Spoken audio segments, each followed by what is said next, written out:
Chers auditeurs, bonjour et bienvenue dans le chapitre 9 de L'impossible sinon rien, tome 1, best-seller.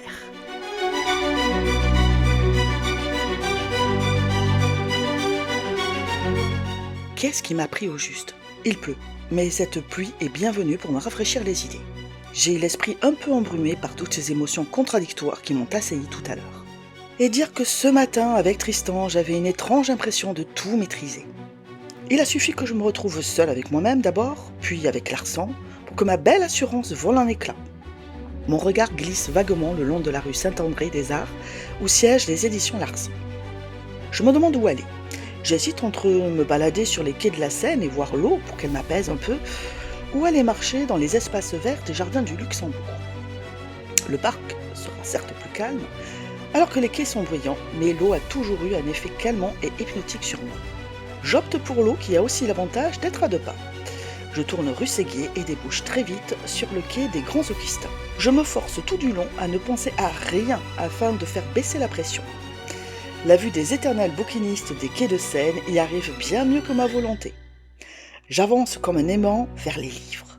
Je les touche, je les ouvre, je les hume, et je me sens tout de suite mieux.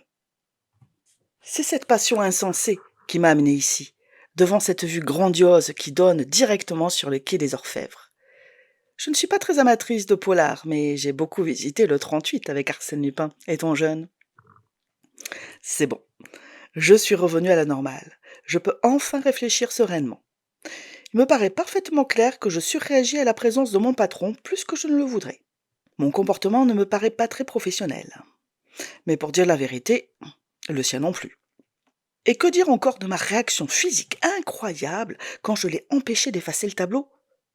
Un vrai truc de dingue, qui n'est pas sans me rappeler les étranges décharges d'électricité de cette chère Anastasia Steele quand elle rencontre son Christian. L'idée me fait éclater d'un rire bruyant et libérateur. Le bouquiniste à côté de qui je me suis installée pour regarder la scène me jette un coup d'œil circonspect quand il constate que je n'ai même pas l'excuse d'être au téléphone. Cette ville me libère. Loin de mes habitudes dans lesquelles je m'encroutais il y a encore peu, loin du regard de toute personne que je connais, et surtout loin d'Olivier ou de ma famille, je me retrouve plus bruyante, vibrante, délirante, et cela me fait beaucoup de bien. Je ne sais pas ce que va donner cette aventure. Un parfait ratage, très certainement. Mais même si j'ai du mal à l'admettre, mon chômage aura été une bénédiction. Je me souviens de ce jour où je me suis réveillée. Le lendemain de la signature de ma rupture conventionnelle. Je me suis dit que je pouvais mourir demain, dans 1 an, dans 10 ou 50, mais que je ne voulais pas mourir sans avoir au moins essayé de vivre vraiment mes rêves. Or, mes rêves ne tournent autour que d'une seule chose, ces petits objets, de papier de préférence, qui me font rêver, m'enseignent, me divertissent, me font prendre de la hauteur et me confrontent à des peurs inimaginables qui rendent la fade réalité plus supportable. Je suis une aventurière de papier, une séductrice sans risque, un génie qui dit toujours « je le savais » quand la fin dévoile son énigme. Olivier n'a jamais compris. J'ai écrit la première page de mon roman le lendemain de cette signature et j'ai su que j'en serais capable. J'en avais douté pendant plus de 20 ans. J'étais terrorisée par la page blanche. 20 ans de procrastination sur l'acte certainement le plus important et le plus fondateur de ma vie, écrire. En même temps que je me lançais dans mon roman, je me renseignais pour passer un Master 2, le fameux Bac+5 que tous les recruteurs me lançaient la figure sur leurs annonces impossibles à satisfaire. Toulouse proposait plusieurs diplômes, mais celui de Villetaneuse était le plus connu et respecté. J'aurais bien besoin de cette carte de visite prestigieuse pour étayer la candidature d'une jeune éditrice de 40 ans. Du moins, c'est ce que j'avais dit à Olivier et mes parents. En vérité, il était clair pour moi qu'il me fallait être à Paris, car la plupart des maisons d'édition y sont, et que j'avais bien besoin de prendre un peu l'air. Mon intuition s'est de toute manière révélée juste. Mon chômage rendait chaque jour Olivier plus cinglant, difficile à vivre, jusqu'à ce qu'il en vienne à me tromper presque ouvertement. Nous avons fait les choses avec intelligence. Nous avons cohabité ensemble jusqu'à ce que je vienne m'installer dans mon superbe palace sous toit de 9 mètres carrés. Et je me sens libérée. Il n'y a pas d'autre mot. J'ai vécu pendant 10 ans avec un homme, mais je ne suis pas sûre que cela soit fait pour moi. Tous mes projets de couple n'ont cessé d'être remis à plus tard, année après année. Et à un moment, tout s'est arrêté. Je n'en avais même plus envie. J'avais quitté Olivier bien avant de prendre la décision. J'essaie de me rappeler. Est-ce qu'au début, j'étais passionnée, chamboulée de la tête aux pieds chaque fois que je le voyais, chaque fois que je le touchais? Est-ce que j'ai eu, ne serait-ce qu'une seule fois, ce petit grésillement, cette sensation de chaleur enveloppante, comme celle que j'ai eue tout à l'heure avec Larsan? Je secoue la tête. C'est inquiétant. Autant pour les 10 années investies dans cette relation que pour les mois que je vais passer aux éditions Larsan. Je comprends d'autant moins cette réaction de mon corps que Larsan n'est pas du tout mon type d'homme. Trop grand et trop impressionnant aussi, avec sa grosse voix, ses yeux perçants et son caractère, pour le peu que j'en ai vu, dominateur à tendance manipulatrice. Olivier n'était rien de tout cela, mais son intelligence m'a longtemps fasciné. J'entends soudain la petite sonnerie qui m'annonce l'arrivée d'un SMS. Machinalement, je récupère mon smartphone dans mon sac et regarde. Il y en a un de Tristan, que j'ignore à cause du dernier reçu, ma banque. Ma respiration s'arrête. Les seuls SMS que je reçois de ma banque sont ceux de mon alerte découvert. Je l'ouvre. Merde. Je suis à moins 500. Ce n'est pas possible. Comment ai-je fait mon affaire pour me mettre ainsi dans le rouge? Je suis à 2 doigts de dépasser mon découvert autorisé et de me faire bloquer la carte. Il faut que je rentre chez moi tout de suite pour regarder mes comptes sur Internet. Je démarre comme une fusée, direction métro Odéon. Sur les trajets de retour, j'imagine tous les scénarios possibles, plus fantaisistes les uns que les autres. Une fois rentré chez moi, la consultation en ligne de mon compte bancaire m'apprend une vérité plus prosaïque. Les impôts. Juste les impôts. Supérieurs de près de 700 € à ce que je verse mensuellement. La rupture de mon plan d'épargne entreprise me vaut une augmentation qu'il rattrape maintenant. Je pêche mon portable dans mon sac et sélectionne le numéro d'Olivier. Les 3 sonneries qu'il laisse sonner avant de me répondre me font sortir encore plus de mes gonds. Bonjour Lou, j'ai la voix acerbe et dure comme du silex quand je le coupe. Tu n'aurais rien oublié par hasard? Quoi? Mon courrier, Olivier. Mon putain de courrier. Tu étais censé me l'envoyer. Écoute Louise, je ne suis pas à la maison, je ne sais pas, j'ai peut-être oublié de t'envoyer quelques trucs. Je ne sais pas, pourquoi, tu as des ennuis? Il essaie visiblement de composer, mais je ne veux pas désarmer. Oui, figure-toi, les impôts ont juste augmenté de la modique somme de 700 €. J'en aurais peut-être été avertie si j'avais reçu mon courrier. Mais enfin, Louise, tu n'as pas fait tes simulations? Tu aurais dû savoir qu'ils allaient augmenter avec ton PE, me dit-il, un peu raide. Oh, ça va, monsieur l'expert comptable qui suit ses comptes au centime près. J'ai calculé à la louche. Et visiblement, j'étais loin du compte. Avec mon installation ici, j'ai oublié. J'avais d'autres chats à fouetter, si tu veux savoir. Tu vois? C'est pour ce genre de choses que je n'ai jamais voulu qu'on fasse compte joint. Tu ne sais pas gérer. Tu oublies toujours quelque chose qui te fout dans la merde.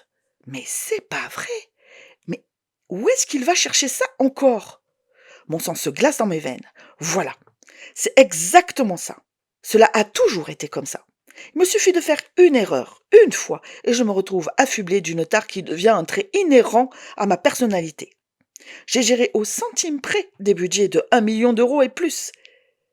C'est vrai que je ne sais pas faire des économies, mais je n'ai jamais eu de problème bancaire. Je suis dégoûté. C'est lui qui fait une connerie et c'est moi qui me prends une réflexion cinglante dans la figure. J'ai envie de pleurer. Pas envie de discuter, de me disculper, ni de l'écouter me rabaisser une fois encore. Je raccroche et me mets en silencieux. Je crie un bon coup, trépigne en tournant sur moi-même, dans le maigre espace qui me sépare de la porte d'entrée et de la table. Pourquoi au juste ai-je choisi d'être dépendante de son bon vouloir alors qu'il me suffit de faire un changement d'adresse? Je m'en acquitte immédiatement en ligne avec une joie mauvaise tout en me promettant de faire les démarches administratives nécessaires le plus vite possible. Je m'assieds et reste un moment la tête vide à contempler le mur d'en face par la fenêtre. J'ai une bizarre impression. Faire changer officiellement mon adresse, c'est comme rendre officielle ma séparation d'avec Olivier. Jusqu'à présent, cela ressemblait plus à un break, mais faire ces rectificatifs officiels, ce sera dire au monde fini, terminé, réglé. Dans la foulée, il faudra que je vende la voiture toute neuve que j'ai achetée avec mes indemnités de rupture.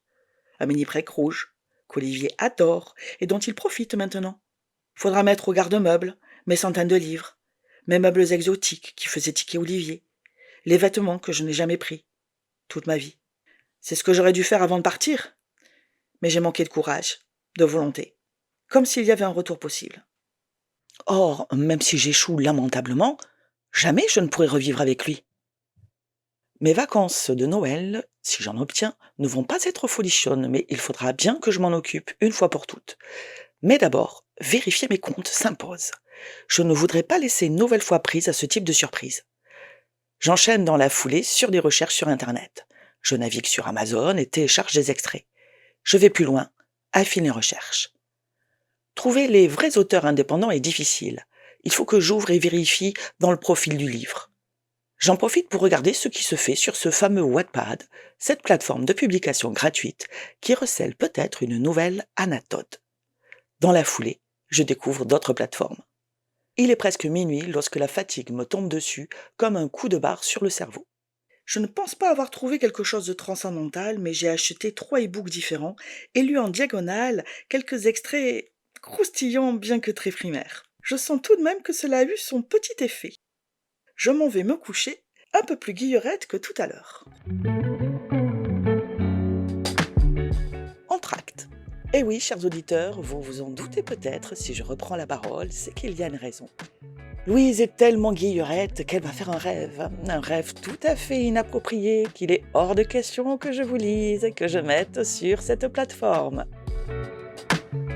Je laisse donc votre imagination faire. J'en profite pour vous dire que si votre imagination ne suffit pas, vous pouvez toujours aller sur le site de Amazon et acheter la version e-book ou la version papier de L'Impossible, sinon rien, tome 1, best-seller de Mu. Et je reprends maintenant la lecture pour la toute fin du chapitre 9 de Best-seller. Je me réveille en sursaut. Ah bah voilà autre chose. Ces derniers mois ont été si tendus entre ma rupture avec Olivier, mes préparatifs, mon installation à Paris, mes études, et enfin ce stage, avec tous ces challenges associés, que ma libido s'était mise en berne. Elle semble de retour. Et je n'en suis pas fâchée, mais je préférerais qu'elle s'exerce sur d'autres personnes que mes collègues de travail. Heureusement, je suis une femme moderne et bien équipée. Je me lève et récupère au fond de l'armoire ce qui me sauvera en 5 minutes chrono, le super, génialissime Womanizer. Je me recouche en convoquant le plus convenable Brad Pitt, enfin libéré de ses liens du mariage, et m'offre une extase bienvenue avant de m'endormir d'un sommeil sans rêve et réparateur.